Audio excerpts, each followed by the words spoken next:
অন্যদিকে সোমবার শুরু হতে পারে রাশিয়া আমেরিকা এবং ইউক্রেন আমেরিকা শান্তি বৈঠক। রাশিয়া ইউক্রেন মুখোমুখি বসার সম্ভাবনা নেই একেবারেই, এবং ইউক্রেন তাদের বিদ্যুৎ কেন্দ্রগুলির তালিকা আমেরিকার হাতে তুলে দিতে পারে, এমনটাই জানা যাচ্ছে।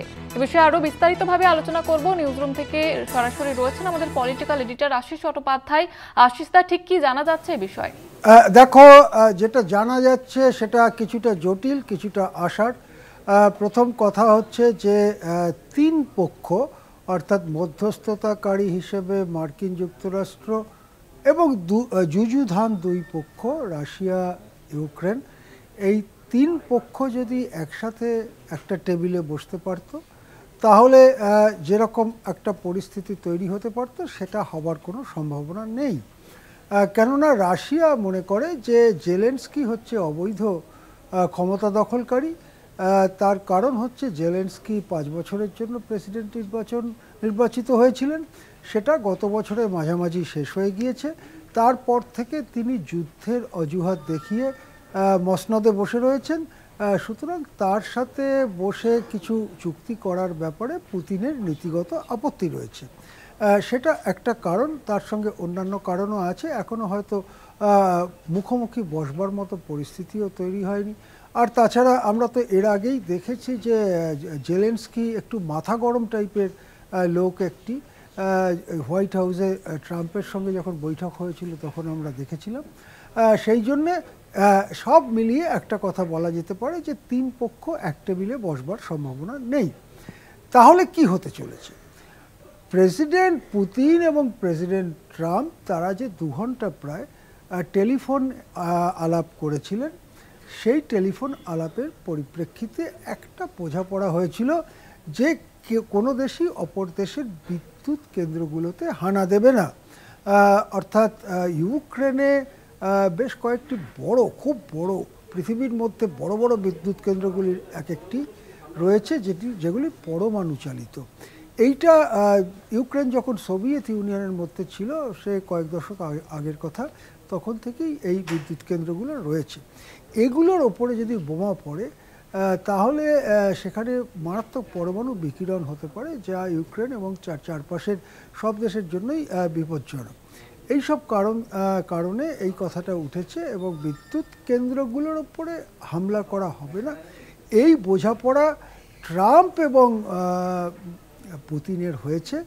এটা বলা হয়েছিল। পরবর্তীকালে এটাও বলা হয়েছিল যে জেলেনস্কি এটাকে সমর্থন করেছেন।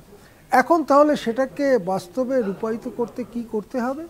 না, জেলেনস্কি এবং তাদের দেশের প্রতিনিধি যারা যাবেন সৌদি আরবের রিয়াদে এই মধ্যস্থতা মিটিংয়ের জন্য, শান্তি মিটিংয়ের জন্য, সেখানে তারা একটা লিস্ট নিয়ে যাবেন যে আমাদের দেশে এই এই বিদ্যুৎ কেন্দ্র আছে, সুতরাং এখানে এই বিদ্যুৎ কেন্দ্রে যেন রাশিয়া হামলা না চালায়।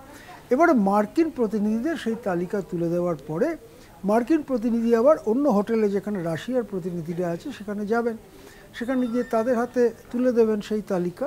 তারপরে যদি রাশিয়া আবার তার পরিপ্রেক্ষিতে কিছু বলে, তখন আবার সেটা আরেকটি হোটেলে যেখানে ইউক্রেনের লোকেরা আছে সেখানে আসবেন এবং সেখানে তাদের হাতে দেবেন। এইভাবে এ হোটেল ও হোটেল, এ ঘর ও ঘর দৌড়দৌড়ি করতে হবে মার্কিন প্রতিনিধিদের, এটাই জানা যাচ্ছে। কিন্তু এর মধ্যে একটা নতুন এবং অপ্রত্যাশিত জটিলতা দেখা দিয়েছে। সেটা কি? ইউক্রেন যখন বলছে যে আমাদের শক্তি কেন্দ্রগুলোতে হামলা চালানো যাবে না বা সেটা বন্ধ করার জন্য ট্রাম্প উদ্যোগ নিক, তখন ট্রাম্প বলেছেন যে যদি ইউক্রেনের বিদ্যুৎ কেন্দ্রগুলোর মালিকানা আমেরিকাকে দিয়ে দেওয়া হয়, অর্থাৎ ট্রাম্পের দেশকে দিয়ে দেওয়া হয়, তাহলে ট্রাম্পের দেশ মালিক হয়ে যাবে। মালিক যদি ট্রাম্পের দেশ হয় তাহলে তার উপরে হামলা চালাতে রাশিয়া 5 বার ভাববে। সুতরাং ইউক্রেনের বিদ্যুৎ কেন্দ্রগুলোর নিরাপত্তা রক্ষায় নাকি সবথেকে ভালো পথ হচ্ছে ট্রাম্পের দেশকে সেগুলো বিক্রি করে দেওয়া। বিক্রি করা মানে তো টাকা পাবে না, মানে ইতিমধ্যেই আমেরিকা যে টাকা পয়সা দিয়েছে, অস্ত্র সাহায্য করেছে, তার বিনিময়ে বিদ্যুৎ কেন্দ্রগুলোর মালিকানা আমেরিকার হাতে তুলে দেওয়া। এর আগে একইভাবে আমেরিকা বলেছিল যে ইউক্রেনে যে সমস্ত বিরল ধাতু পাওয়া যায় বা পেট্রোলিয়াম পাওয়া যায় সেগুলো আমেরিকাকে দিয়ে দিক ইউক্রেন, যাতে ইউক্রেনকে করা সহায়তা যেটা সেই ঋণটা খানিকটা শোধ করতে পারে ইউক্রেন। এখন এইটা একটা সাংঘাতিক কথা, একটা দেশের মধ্যে ছড়িয়ে ছিটিয়ে নানান জায়গায় বিদ্যুৎ কেন্দ্র আছে। আমাদের রাজ্যের কথাই ধরুন না কেন, বিদ্যুৎ কেন্দ্র কত আছে, কোলাঘাট থেকে শুরু করে বজবজ থেকে শুরু করে দামোদর ভ্যালি ডিভিসির নানান বিদ্যুৎ কেন্দ্র থেকে শুরু করে কত রকম জায়গায় কত রকম বিদ্যুৎ কেন্দ্র আছে।